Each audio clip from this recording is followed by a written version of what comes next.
শিশু দিৱসৰ দিনাই বিদ্যালয়ত চুৰিকাণ্ড ঢিঙৰ সুতাৰগাঁও পাব্লিক হাই স্কুলত অশান্তিত ভুগিছে শিক্ষক তথা ছাত্ৰ-ছাত্ৰী ঢিঙৰ সুতাৰগাঁও পাব্লিক হাই স্কুলত শিশু দিৱসৰ নিশাই সংঘটিত হয় এক চুৰিকাণ্ড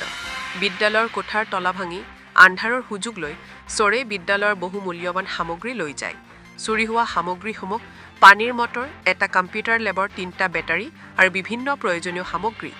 ঘটনা অনুসৰি যোৱা নিশা চৰে বিদ্যালয়ৰ সুৰক্ষা ব্যৱস্থাৰ সুযোগ লৈ ঘৰটোৰ তলা ভাঙি সামগ্ৰীখিনি চুৰি কৰে ইতিমধ্যে বিদ্যালয় কৰ্তৃপক্ষই ঢিঙাৰক্ষী থানাত পূৰ্বে এজনখনি লিখিত অভিযোগ দাখিল কৰিছিল উল্লেখযোগ্য যে এই বিদ্যালয়ত আগতেও এনে ধৰণৰ চুৰিকাণ্ড ঘটিছিল যাৰ ফলত স্থানীয় লোক আৰু বিদ্যালয় আৰক্ষীৰ ভূমিকাত উদ্বিগ্নতা প্ৰকাশ কৰিছে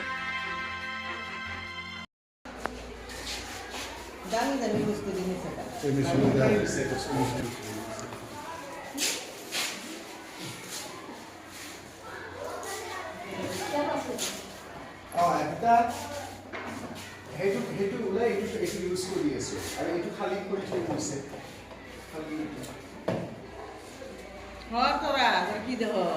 এইখিনি আমাৰ আচলতে যোৱাকালি ৰাতি চুৰি হৈছে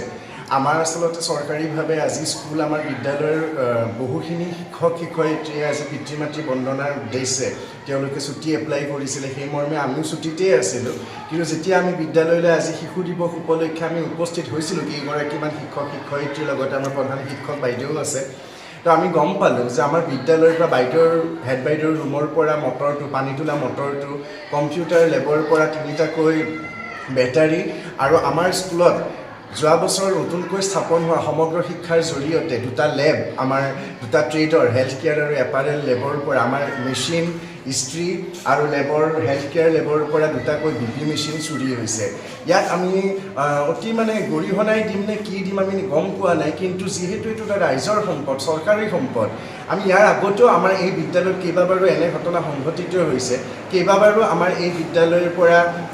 ষ্টুডেণ্টসকলৰ ছাত্ৰ ছাত্ৰীসকলৰ নিমিত্তে চৰকাৰে প্ৰদান কৰা টেবলেটসমূহ চুৰ হৈছে ৰুমৰ পৰা পানীৰ মটৰ কেইবাবাৰো চুৰ হৈছে তো এই বিষয়টোক লৈ আগতে আপোনালোকে থানাত জনাইছিলে আমি থানাত এজাহাৰো দিয়া হৈছিলে কিন্তু প্ৰশাসনে এই ক্ষেত্ৰত কোনো ধৰণৰ আহি এটা ইনভেষ্টিগেশ্যনো তেওঁলোকে নকৰিলে যাৰ ফলত এই ঘটনা পুনৰ আমাৰ এই হাইস্কুলত বিদ্যালয়খনত আমাৰ বাৰে বাৰে এই ঘটনাটো সংঘটিত হৈ আছে বাৰে বাৰে এই ঘটনা সংঘটিত হয় তাৰ উপৰিও বিদ্যালয়ৰ আমাৰ লেবৰ হওক অফিচ ৰুমৰ হওক